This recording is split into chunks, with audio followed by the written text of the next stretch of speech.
तो स्वागत है आप सभी का हमारे चैनल पर। अगर आप सभी MPPSC, railway, UPSC, bank, SSC, MTS, SSC, GD की परीक्षा या तैयारी कर रहे हैं परीक्षा की, तो आप जानते होंगे कि भारत की जो नदियां हैं उनसे हर साल 1 या 2 प्रश्न जरूर आते हैं। भारत की नदियां एक ऐसा टॉपिक है जिससे 2-3 प्रश्न पूछे ही जाते हैं, चाहे कोई भी एग्जाम हो। तो आज के इस वीडियो में मैंने आपके लिए तैयार किए हैं टॉप 50 हाई लेवल के एमसीक्यू क्वेश्चन आंसर, जो आपकी परीक्षा के लिए बहुत ही बेहतर है, जो आपकी तैयारी को केवल बेहतर ही नहीं बनाएंगे बल्कि आपके परीक्षा परिणाम को भी सुधारेंगे। तो पेन कापी उठा लीजिए और जल्दी से तैयार हो जाइए, क्योंकि आज हम नदियों से संबंधित पूरे क्वेश्चन आंसर खत्म करेंगे। तो चलिए शुरू करते हैं आज की क्लास। तो देखिए, पहला क्वेश्चन है आपका कि अलकनंदा और भागीरथी नदी का संगम कहाँ होता है, जहाँ इसे गंगा के नाम से जैसे कहा जाता है। अलकनंदा और भागीरथी नदी का संगम कहाँ पर होता है, जिससे नदी को गंगा कहा जाता है। तो इसका सही जवाब है आपका ऑप्शन बी, देवप्रयाग में है जो अलकनंदा और भागीरथी नदियों का संगम होता है, जिसे देवप्रयाग के नाम से भी जाना जाता है। तो देखिए, रहा बहुत महत्वपूर्ण क्वेश्चन है। चलिए अगले क्वेश्चन को देखते हैं। अगला क्वेश्चन है आपका सेकंड क्वेश्चन है कि भारत की कौन सी नदी विनाशक नदी कहलाती है।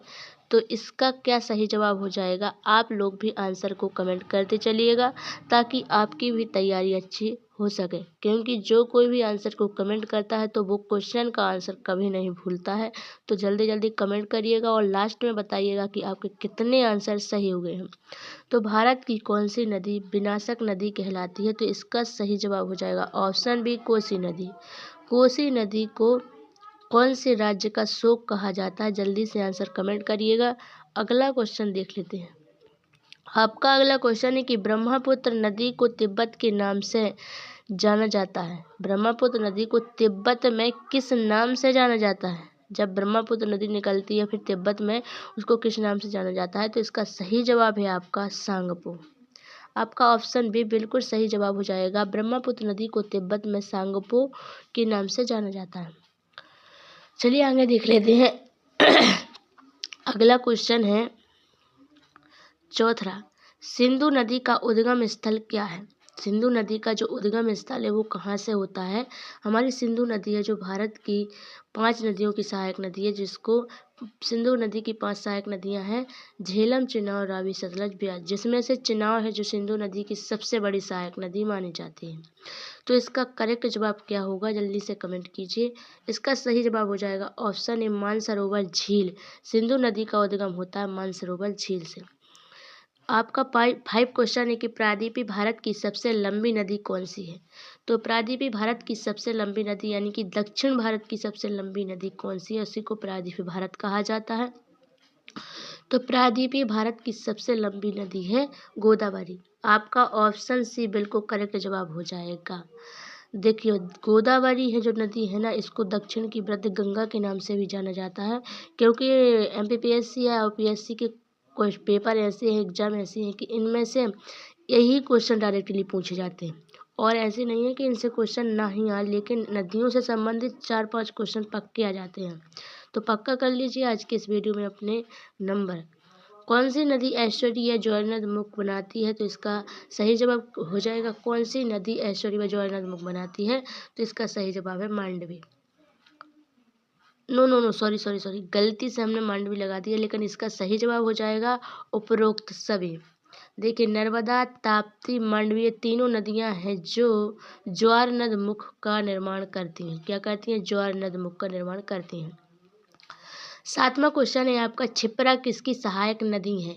क्षिप्रा है जो किसकी सहायक नदी है? तो इसका करेक्ट जवाब हो जाएगा चंबल नदी। ऑप्शन बी बिल्कुल सही जवाब है। चंबल नदी कौन से राज्य से निकलती है? जल्दी से कमेंट करके जवाब बताइए।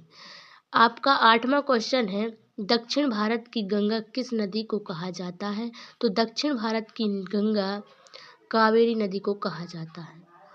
कावेरी नदी को दक्षिण भारत की गंगा कहा जाता है, और दक्षिण की गंगा, सिर्फ दक्षिण की गंगा कहा जाता है किसको? तो गोदावरी को। इन दोनों क्वेश्चनों में कंफ्यूज मत होना, क्योंकि दक्षिण भारत की गंगा और दक्षिण की गंगा, अक्सर बच्चे ऐसा करते हैं एग्जाम में कि जल्दी जल्दी की जल्दी जल्दी करती हूँ क्वेश्चन आंसर तो इसमें गलत भी कर देती, इसलिए गलत नहीं करना है। दक्षिण भारत की गंगा या फिर दक्षिण की गंगा गोदावरी को, दक्षिण भारत की गंगा कावेरी को कहा जाता है। चलिए अगले क्वेश्चन को देख लेते हैं। 9वां क्वेश्चन है कि लूनी नदी कहाँ समाप्त होती है, यानी इसका उद्गम होता है राजस्थान में, लेकिन राजस्थान के अरावली पहाड़ियों से लूनी नदी निकलती है, लेकिन इसका समापन कहाँ पर होता है, तो इसका सही जवाब हो जाएगा आपका ऑप्शन बी, कच्छ के रण में समाप्त हो जाती है। पश्चिम में कच्छ के रण में जाकर के समाप्त हो जाती है लूनी नदी। आपका अगला क्वेश्चन है कि प्रायद्वीपीय भारत की एकमात्र 12मासी नदी कौन सी है यानी कि जो दक्षिण में नदियां हैं उसमें से 12मासी नदी कौन सी है, तो इसका सही जवाब है ऑप्शन बी, कावेरी। यानी कि 12मासी का मतलब होता है 12 ही महीनों, यानी कि जो हमारे 12 महीने होते हैं 12 ही महीने बहते रहना। तो कावेरी नदी 12 महीने तक बहती है, कभी इसका जल नहीं सूखता, तो इसलिए इसको 12मासी नदी के नाम से जाना जाता है। आपका 11वां क्वेश्चन है कि मांजुली विश्व का सबसे बड़ा नदी द्वीप है, किस नदी पर अवस्थित है। तो अगर क्वेश्चन ऐसा भी पूछा जाए कि विश्व का सबसे बड़ा नदी द्वीप कौन सा है, तो मांजुली, और किस नदी पर अवस्थित है, तो इसका करेक्ट जवाब हो जाएगा आपका ऑप्शन बी, ब्रह्मपुत्र नदी पर अवस्थित है। आपका अगला क्वेश्चन है 12वां कि सतलज नदी भारत में किस दर्रे से प्रवेश करती है, तो सतलज नदी भारत में सिपकीला दर्रे से प्रवेश करती है। ऑप्शन बी बिल्कुल सही जवाब हो जाएगा। तो आज के इस क्वेश्चन आंसर के जल्दी जल्दी कमेंट करते चलिएगा और बाद में अपना अपना स्कोर कमेंट करके बता देना। चलिए आगे देख लेते हैं। अगला क्वेश्चन है सावर नदी का उद्गम किस पर्वत श्रृंखला से होता है, तो सावर नदी का उद्गम है जो किस पर्वत श्रृंखला से होता है, तो इसका करेक्ट जवाब हो जाएगा ऑप्शन बी, अरावली। अरावली पहाड़ी से साबर नदी का उद्गम स्थल होता है। अगला क्वेश्चन है दुधवा, पैनगंगा और बैनगंगा किसकी सहायक नदियां हैं। दुधवा, पैनगंगा, बैनगंगा। अब देखिए ये तो करेक्ट जवाब हो जाएगा इसका गोदावरी को पैनगंगा और दुधवा के नाम से ही जाना जाता है, और बैनगंगा के नाम से गोदावरी को, और इसकी सहायक नदियां भी यही है, उन्हीं के नाम पर इनका नाम रख दिया गया है, उपनाम, और उन्हीं के नाम से इनको जाना जाता है। तो गोदावरी इसका सही जवाब हो जाएगा। चलिए आगे बढ़ते हैं अगले क्वेश्चन की ओर। आपका 15वां क्वेश्चन है कि कौन सी नदी को बंगाल का शोक कहा जाता है, मतलब कि बंगाल का शोक कौन सी नदी को कहा जाता है, तो इसका करेक्ट जवाब क्या होगा, आप लोगों को इसका करेक्ट जवाब लगाना है। जल्दी से कमेंट करके बताइए कि करेक्ट जवाब इसका क्या हो जाएगा, कमेंट बॉक्स में ज़रूर बताएं। बंगाल का शोक किसे कहा जाता है। आपका 16वां क्वेश्चन है कि शिव समुद्र जलप्रपात किस नदी पर है। शिव समुद्र जलप्रपात किस नदी पर है, तो इसका सही जवाब क्या हो जाएगा आपका ऑप्शन बी, कावेरी नदी पर है शिव समुद्र जलप्रपात है। अगला क्वेश्चन देख लेते हैं। चलिए आगे बढ़ते हैं। आपका अगला क्वेश्चन है 17वां कि ब्रह्मपुत्र नदी बांग्लादेश में किस नाम से जानी जाती है, तो ब्रह्मपुत्र नदी बांग्लादेश में किस नाम से जानी जाती है, तो ब्रह्मपुत्र नदी बांग्लादेश में पद्मा के नाम से जानी जाती है। ऑप्शन ए बिल्कुल सही जवाब हो जाएगा। आपका अगला क्वेश्चन है, चलिए आगे बढ़ते हैं। आगे क्वेश्चन है कि हंगरी किसकी सहायक नदी है, तो 18 का आंसर हो जाएगा बी, तुंगभद्रा। तुंगभद्रा नदी की सहायक नदी हंगरी है। चलिए अगले क्वेश्चन की ओर बढ़ते हैं। अगला क्वेश्चन है गंगा की वह सहायक नदी जिसका उद्गम मैदान से प्रवेश होता है, यानी कि गंगा की कौन सी सहायक नदी है जिसका उद्गम मैदान से प्रवेश होता है, तो इसका करेक्ट जवाब हो जाएगा गोमती नदी, बी, ऑप्शन बी बिल्कुल सही हो जाएगा। आपका अगला क्वेश्चन है कि धुआंधार जलप्रपात किस नदी पर निर्मित किया गया है, तो हमारा जो धुआंधार जलप्रपात है भारत का, तो किस नदी पर है, तो इसका करेक्ट जवाब हो जाएगा आपका बिल्कुल सही जवाब हो जाएगा नर्मदा नदी। नर्मदा नदी पर धुआंधार जलप्रपात अवस्थित है। चलिए आगे बढ़ते हैं अगले क्वेश्चन की ओर। अगर आप लोगों को वीडियो पसंद आई हो तो एक लाइक जरूर कीजिए।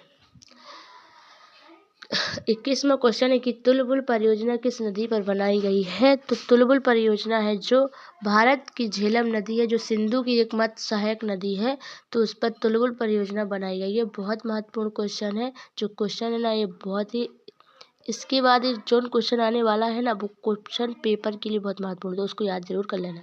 देखिए क्वेश्चन है भारत की सबसे लंबी सहायक नदी, बहुत महत्वपूर्ण क्वेश्चन है।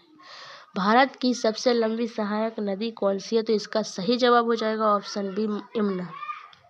भारत की ये जो सबसे लंबी है सहायक नदी है किसकी? गंगा की। गंगा में मिलती है और ये गंगा की सबसे लंबी सहायक नदी है। 23 क्वेश्चन है कि कृष्णा नदी का उद्गम स्थल कहाँ होता है? तो कृष्णा नदी है जो इसका उद्गम होता है। इसका करेक्ट जवाब हो जाएगा आपका ऑप्शन ए, महाबलेश्वर से कृष्णा नदी का उद्गम होता है। आपका अगला क्वेश्चन है 24वां की शरावती नदी पर कौन सा जलप्रपात प्रसिद्ध है? तो शरावती नदी पर कौन सा जलप्रपात है? तो जोग यानी गरशोप्पा। ऑप्शन बी बिल्कुल सही जो हो जाएगा। चलिए आगे बढ़ते हैं अगले क्वेश्चन की ओर। आपका अगला क्वेश्चन है कि नेत्रावती नदी किस दिशा में बहती है? नेत्रावती नदी किस दिशा में बहती है? तो जो नेत्रावती नदी है कौन सी दिशा में बहती है? पूर्व में या पश्चिम में या उत्तर में या दक्षिण में? तो जल्दी से आंसर कमेंट करके बताना कि नेत्रा नदी किस दिशा में बहती है। आज के रहे हमारे 25 क्वेश्चन, हमने 50 क्वेश्चन थे, तो अगले वीडियो में हम 25 क्वेश्चन और लेकर आएंगे। तो क्योंकि ज़्यादा वीडियो लंबी हो जाती है तो फिर आप लोग देखते नहीं हो, इसलिए आज के इस वीडियो में 25 क्वेश्चन, अगली वीडियो में 25। ये रही आंसर शीट। और अगर आप लोगों को इसकी PDF चाहिए यानी कि लिखना ना पड़े और फिर दोबारा रिवीजन करने के लिए, तो हमने डिस्क्रिप्शन में लिंक दे रखी है, तो हमारी व्हाट्सएप ग्रुप में ज्वाइन हो जाइए, वहाँ पर आपको PDF भी मिल जाएगी। तो आज के लिए इतना ही, फिर मिलेंगे। जय हिंद, जय भारत, धन्यवाद, जय श्री राम।